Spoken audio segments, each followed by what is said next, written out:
안녕하세요. 율곡이입니다.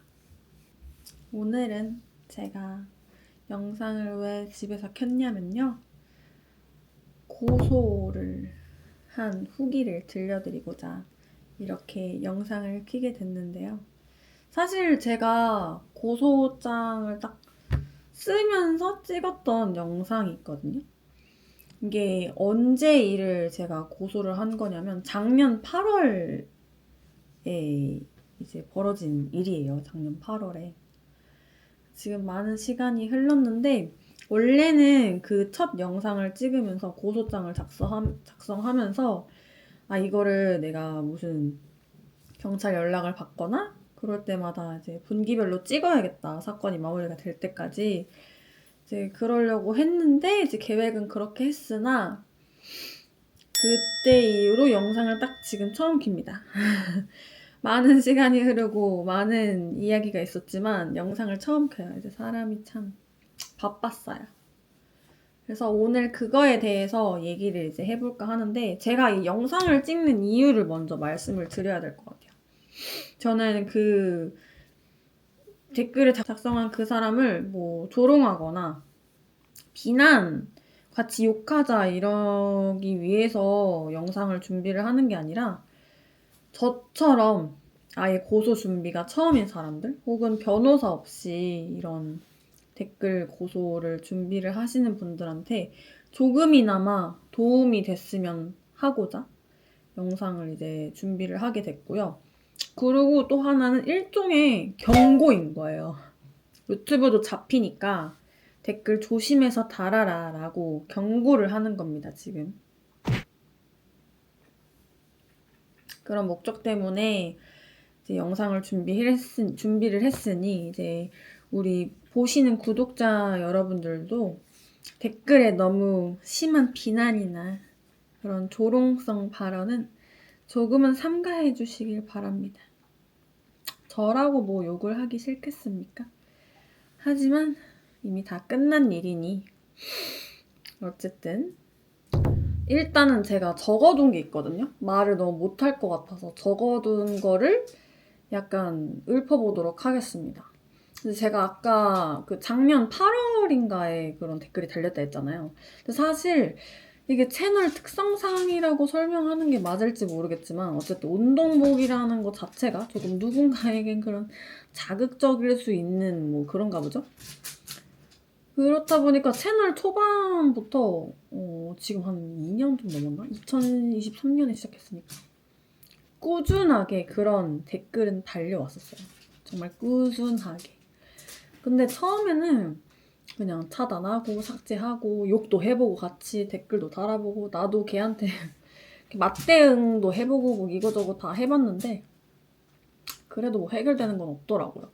근데 그러다가 그 댓글이 이제 안 그래도 거슬리던 참에 그 영상이 이제 조회수가 빵 터지면서 이제 그 댓글 자체가 베스트 댓글이 돼버린 거예요. 좋아요 수가 계속 올라가는 거예요. 그 댓글에. 원래는 제가 그런 거 바로 차단을 하는데 약간 그 전부터 뭔가 그런 스트레스가 쌓여서 댓글 삭제하지 말고 일단 갖고 있어야겠다 하는 찰나였거든요. 그래서 그 댓글이 베스트 댓글을 본 순간 저는 이렇게 발가락 뒤집어져가지고 바로 캡처해가지고 일단 저는 회원님 중에서 경찰이신 분이 계셔가지고 먼저 자문을 구했죠. 이 정도의 발언이면 통매음으로 이제 고소가 가능할 것 같냐라고 여쭤봤어요. 고소가 될 만한 발언이라고 하셔가지고 저는 바로 진행을 했습니다. 근데 바로 경찰서에 안 가고 사이버 범죄 신고 시스템 ECRM 이라는 사이트로 들어가서 먼저 진정서를 다 작성을 하고 그 다음에 문자로 접수번호를 받으면 그때 이제 경찰서를 방문해서 이제 그 다 프린트 해가지고 내가 쓴 거 맞고 어쩌고저쩌고 지장 찍는 과정을 이제 찍는 과정이 있거든요. 그래서 어쨌든 진정서를 작성을 하는데 거기에 다 질문이 있어요. 뭐 어떤 상황이고 그 사람과 나는 무슨 관계며 뭐 나는 그때 당시에 뭐 어떤 상태였고 뭐 이런 지금 자세히 기억이 안 나. 그런 질문란이 다 있어서 거기에 대해서 이제 답을 하면 되거든요. 그래서 처음에는 저녁에 퇴근하자마자 그렇게 해서 접수를 했어요. 접수를 이제 할 때 어떻게 어떤 식으로 했냐면 그 질문란이 있다 했잖아요. 그 전에 저는 그 사람의 댓글이랑 그 사람 유튜브 채널을 캡처도 하고 URL을 다 복사해가지고 이미 따놨었어. 그거를 이제 증거로 제출을 한 거죠. 거기다가 진정서를 작성할 때. 그래서 그런 식으로 증거는 제출을 했고 그 다음 날인가? 바로 민원 접수 이제 번호 받고 그냥 집 근처에 경찰서를 바로 방문을 했어요. 이게 접수를 하고 14일 이내로 방문을 하지 않으면 그게 민원이 반려된대요. 그래서 그냥 빨리 일찍 가시는 게 좋아요. 이렇게 화나가지고 천천히 갈 수도 없어, 애초에. 그냥 바로 경찰서로 달려갔습니다. 근데 저는 조금 약간 당황스럽다 싶은 게 있었는데 담당이 배정되고 나서 몇 번 계속 바뀌었다고 문자가 오기도 하고 문자로 그게 오거든요. 담당 수사관님 성함이랑 이런 게 다 같이 오는데 그게 한 두세 번 반복되기도 하고 일단 경찰서에 방문했을 때 좀 이렇게 달가워하지 않는 그런 느낌을 조금 받았거든요. 좀 귀찮다 뭐 그런 느낌. 근데 워낙에 이제 우리나라가 고소를 그렇게 많이 하는지 몰랐어요. 바쁘고 인원은 한정돼 있다 보니까 뭐 그럴 수 있다 생각합니다. 하지만 주눅 들지 않고 거기서 그냥 계속 진행하는 거예요. 만약에 고소할 일이 있으시다면. 그때는 가가지고 뭐 별거 안 했어요. 그냥 그 제가 제출한 진정서 프린트 해가지고 뭐 이러이러한 상황이고 뭐 제가 쓴 거 맞고 무슨 사이고 이렇게 지장 뚝뚝 찍고 그냥 바로 집에 왔던 것 같아요. 별거 없었어. 자, 이렇게 접수를 다 끝냈죠? 그러고 나서 기다리라 그래. 사건 진행이 시작이 된 건데 저는 일부러 그 담당 수사관님한테 먼저 전화해서 뭐 어떻게 되고 있나 이런 거 아예 일절 안 물어봤어요. 왜냐면 내가 귀찮게 굴면 이 사건을 더 제대로 봐주기 싫으실 것 같아가지고 뭐 그런 사적인 마음은 배제하고 물론 수사를 하시는 거겠지만 제가 귀찮게 굴면 뭔가 어쨌든 나한테 득이 될 게 없다 생각해서 그냥 꾹 참고 기다렸습니다. 그래서 한 달 정도 뒤인가 담당 수사관님한테 먼저 전화가 와가지고 구글에다가 그 사람 신상을 이제 알 수 있는 그런 협조 공문을 보냈는데 그 답변이 긍정적일지 부정적일지는 확실치 않으니 조금만 더 기다려보자라고 연락을 먼저 해주셔가지고 알겠다 뭔가 되긴 되고 있구나 라고 그때 알게 된 거죠. 한 9월 달쯤에.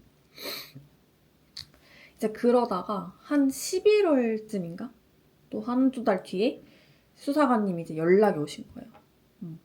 신상 이제 특정됐고 그 사람 사는 지역 관할서로 이제 사건이 인계될 거다라고만 말씀을 해주셨어요. 그래서 제가 전화했을 때 성별 물어봤었고 여자예요 남자예요 물어봤었고 물론 뭐 성이론을 혹시 모르는 거니까 그리고 나이대가 너무 궁금한 거예요. 그 사람 나이대 제가 알 수 있을까요? 그랬는데 그거는 알려주지 못한다 하셨고 어쨌든 그렇게 전화를 받고 나서 이제 카톡으로 뭐 경찰청, 검찰청 이렇게 다 안내가 오더라고요, 요즘은.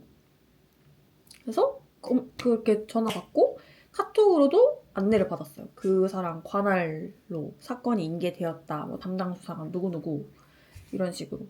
근데 그러고 나서 한 하루 이틀 뒤에 다시 또 제 지역으로 넘어왔다는 거예요, 사건이. 그 핑퐁 막 이렇게 된 거예요. 그래서 뭐지? 그 사람이 아닌가? 그 신상을 특정하셨다고 했었던 그 사람이 아닌 건가? 놓친 건가? 뭐 이렇게 혼자 엄청 생각이 많아진 거예요. 이거 고소 못하는 건가? 그래서 처음으로 제가 그 담당 수사관님한테 전화를 해가지고 물어봤죠. 이러이러한 카톡을 받았고 왔다 갔다 거리는데 무슨 사건에 문제가 생긴 거냐? 처벌 못하는 건가요? 이랬더니 어떻게 하겠냐? 카톡으로 다 온다고 말씀을 드리니까 조금 당황하셨던 것 같아요. 왜냐면 그 핑퐁이 됐던 문제가 사건의 문제가 아니라 경찰서끼리 그냥 문제가 뭔가 있었던 거예요. 그 지역이랑 저 지역이랑. 그게 신상 특정이 됐잖아요. 여기서 왜 핑퐁이 된 거냐면 자기가 안 했대요. 해킹 당했다 했어.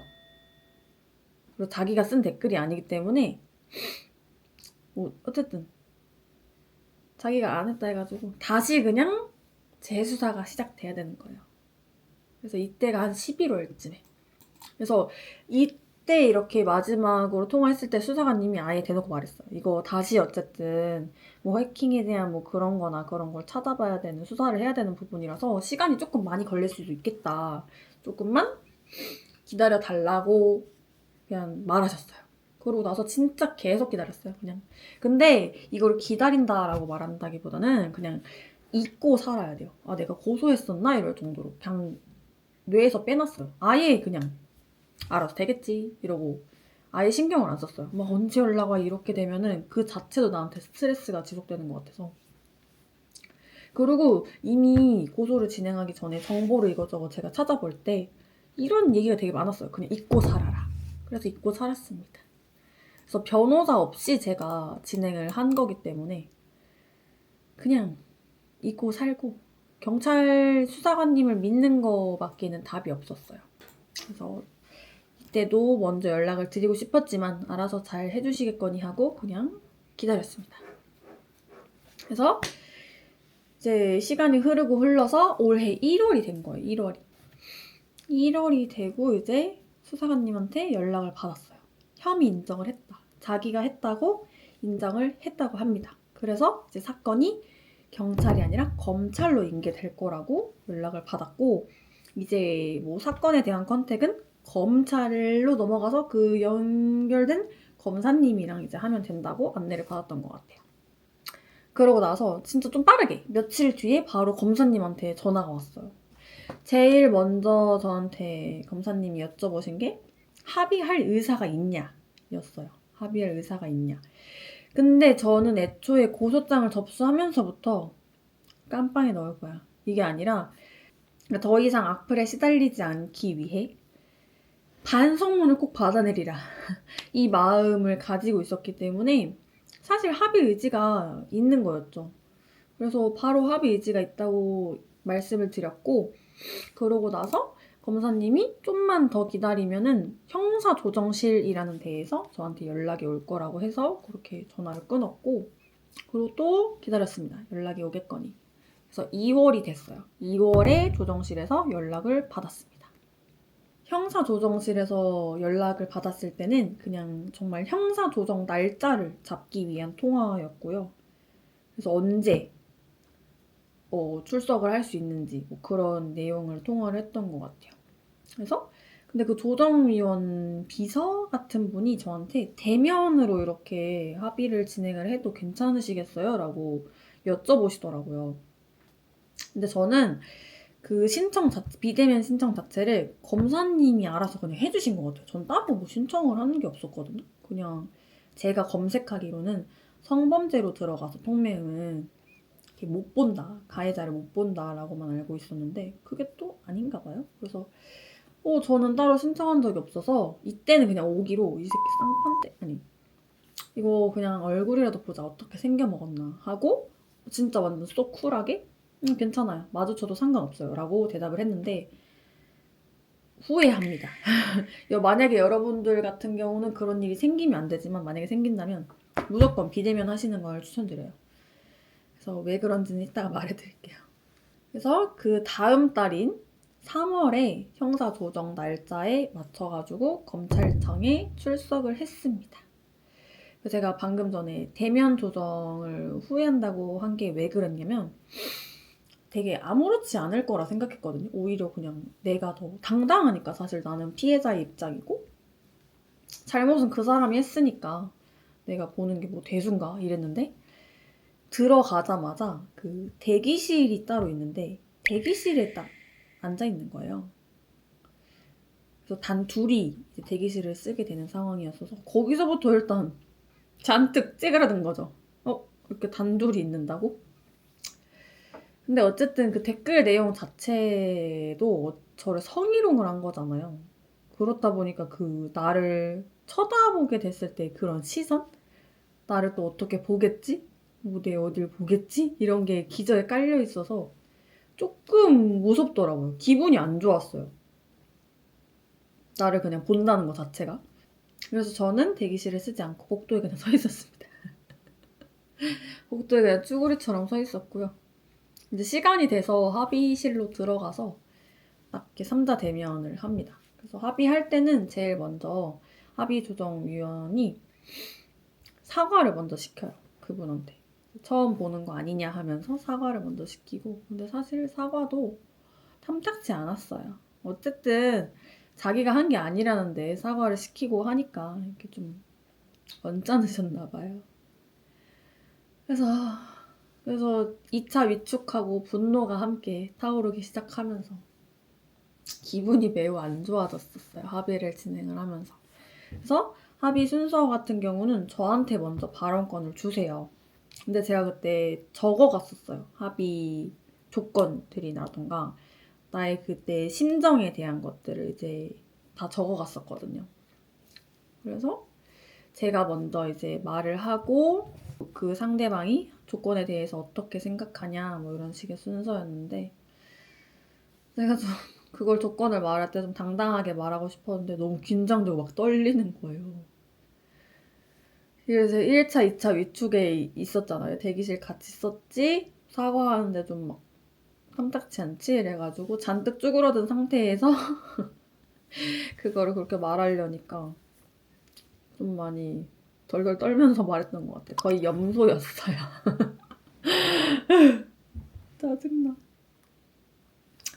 어쨌든 제가 말한 합의 조건을 자세하게는 말씀드릴 수는 없지만 그 상대방 측에서 또 발언권을 줬을 때 처음에는 거절했어요. 자기가 한 게 아니라서 자필 반성문을 작성하고 공개하는 거 안 된다라고 하시더라고요. 근데 그러고 나서 이제 내보냈어. 그 사람을. 그래서 조정위원님이 이제 1대1로 저랑 얘기를 하시는데 애초에 사건 자체가 되게 많아서 그냥 합의를 끝내는 게 베스트니까 엄청 많이 저를 설득을 하세요. 반성문 꼭 받아야 되냐 그런 거. 종이 받아서 뭐 하냐 그냥 끝내라 이런 식으로 회유를 많이 하시거든요. 근데 그게 귀찮아서 그랬다기보다는 합의가 무산되는 것보다는 진짜로 만약에 더 수사를 해서 더 시간을 들이고 공을 들였을 때 진짜로 무혐의가 나오면 그것도 그것대로 짜증나지 않겠냐. 그냥 합의를 해라. 이런 식의 뉘앙스였어요. 그래서 이해는 가요. 근데 하지만 저는 굽히지 않았어요. 그 조정위원님 알바는 아니지만 제가 이런 말까지 했어. 저 악플 더 이상 받지 않으려면 이 반성문 꼭 필요해요. 사실 지금 와서 보면 그게 뭔 의미가 있나 싶어요. 그런 거 봐도 쓸 새끼들은 다 쓰고 할 텐데. 어쨌든 제가 좀 징징거렸습니다. 안 된다고. 받아야 된다고. 그래서 알겠다. 저한테 이제 나가 있으라 하고 그 상대방하고 다시 1대1 대면을 시작을 하더라고요. 근데 그러고 나서 얼마 안 있어서 반성문 쓰겠다. 합의하겠다. 이렇게 맞춰주겠다. 공개해라. 이래가지고 오케이. 그러면 저도 합의해주겠다. 하고 이제 나왔습니다. 결과적으로는 진심 어린 사과까지는 못 받아냈지만 그래도 속은 시원해요. 이제 끝났다라고 생각은 하니까. 근데 이제 거기 검찰에서 나오고 나서 제가 아빠랑 갔거든요. 아빠 차에 타서 거울 딱 봤는데 바로 입술 옆에 호진 올라와 있는 거예요. 제가 스트레스를 좀 심하게 받으면 바로 여기가 올라오거든요. 그래서 바로 아침 없었는데 바로 볼로. 그래서 그 당시에 진짜 얼굴이 막 화끈해지는 게 느껴질 정도로 좀 짜증났던 것 같아요. 어쨌든 고소 이렇게 타임라인은 이렇게 됐고요. 일단은 고소 진행하시는 분들은 온라인으로 먼저 접수를 하고 그 다음에 경찰서 가고 그리고 접수하고 나선 그냥 잊고 살아라. 나는 고소를 한 적이 없는 사람이다 라고 생각을 하고 사셔야 되는데 그리고 생각보다 변호사 없이 해도 괜찮다라는 점? 저는 변호사 때문에 사실 좀 많이 걱정했어요. 내가 변호사를 선임하면 선임 비용이 엄청 장난 아니잖아요. 선임 비용까지 사실 알아봤었는데 너무 비싸서 약간 했었고, 근데 통매음은 통신매체 음란법이잖아요. 그래서 성범죄로 분류가 되기 때문에 국선 변호사 선임이 가능하다고 저는 알고 있었거든요. 그래서 만약에 이런 통매음 때문에 괴로워하시는 분들은 수사 과정이나 아니면 검찰로 넘어갔을 때 그 국선 변호사를 선임하고 싶다라는 의사를 밝히시면 될 것 같고요. 저는 몰라서 안 했어요. 나중에 합의 조정 날짜가 잡히면 그때 변호사를 신청하는 건가? 라고 알고 있었는데 여쭤보니까 그 전 단계에서 신청을 하는 것 같더라고요. 그리고 그 상대방 측에서도 변호사 이씨 나오냐 아니면 혼자 나오냐라고 여쭤봤을 때 그냥 혼자 나온다 해서 더 그냥 선임하지 않고 혼자 나갔던 것 같아요. 그리고 아까도 말했지만 꼭 비대면 조정하세요. 그 상대방과 마주치는 일이 없게 하는 게 베스트인 것 같아요. 얼굴 봐서 좋을 거 하나도 없다. 궁금한만 해도 되는데 그거보다 더 기분 나쁜 게 몰려오기 때문에 굳이 마주치지 마세요. 그리고 이거도 제가 이미 이 일을 커뮤니티에 올렸잖아요. 유튜브 채널에. 지금도 몇몇 분이 되게 많이 여쭤보시고 이제 하시는 것 같은데 왜 처벌을 하지 않았냐, 왜 합의를 했냐 하면은 아까 처음에 또 말했던 것 같은데 애초에 제 목적은 반성문이 있었습니다. 자필 반성문을 제가 유튜브에 공개할 수 있는 그게 너무 필요했어요, 저는. 그래서 처음 고소를 진행할 때부터 처벌에 대한 그런 거는 딱히 염두에 두지 않았어요. 그리고 초범에 대한 처벌이 낮다는 거를 너무 잘 알고 있어서 벌금형으로 그냥 끝나는 경우가 많다고 하더라고요. 그리고 그런 어쨌든 벌금형이어도 성범죄라서 이제 전과가 남긴 남는 건데 공기업에 입사하지 않는 이상 그것도 조회가 되지 않는 정도라고 해가지고 그럴 바엔 솜방망이 처벌을 받는 것보다 뭐라도 내가 받아내는 게 낫겠다 싶어서 처벌까지 가지 않은 거고요. 그리고 그냥 빨리 끝내고 싶었어요. 이거를 빨리 끝내야 사실 뭔 의미인지는 모르겠지만 내가 더 유튜브 활동도 활발하게 할 수 있을 거라 생각했고 그냥 그러고 싶었어요. 다 끝내고 하고 싶었어. 그래서 더 만약에 재수사가 들어간다? 지금 혐의 부인을 한 상태였기 때문에 재수사를 한다? 너무 신경 쓰고 싶지 않은 사안이었어요. 끝내고 싶었어. 그래서 처벌까지 진행을 하지 않은 거예요. 장장 7개월간의 고소를 끝마치고 인생 공부 많이 하게 됐습니다. 아주 다음 고소는 매우 수월할 것 같아요, 여러분. 그러니까 댓글 조심히 다셔야 돼요, 알겠죠? 한 번이 어렵지 두세 번이 어렵겠느냐. 다음에는 모아서 변호사 선임할 거니까 댓글 이쁘게 달아주세요. 그냥 나를 못생겼다, 왜 저렇게 생겼냐, 운동 존나 못하네, 이런 류의 비난 댓글을 달지 말라는 게 아니라 성희롱을 하지 말라고 말씀을 드리는 거예요. 알겠죠? 그리고 악플을 다시는 분이 이 영상을 볼진 모르겠지만 이제 악플이라는 게 어느 날은 괜찮다가도 어느 날은 안 괜찮아. 대중들 앞에 나설 거면은 악플은 감수해야 된다는 말. 그거는 약간 감수해야 될 사람은 없어요. 사실 왜 감수를 해야 돼요? 그냥 달지 않으면 되는 문제입니다. 누가 감수하고 자시고 말 거 없이. 그래서 혹여라도 악플러분들이 제 영상을 지금 끝까지 보고 계시다면 달지 마세요. 자기가 들었을 때 기분 나쁜 말은 남한테도 하지 마세요. 그러시면 되겠습니다. 어쨌든 제 영상이 도움이 되셨을진 모르겠지만 고소를 준비하는 분들한테 도움이 조금이라도 됐다면 좋아요와 댓글 부탁드리고 다음 영상에서는 조금 더 밝고 재미있는 에피소드로 찾아뵙고 싶습니다.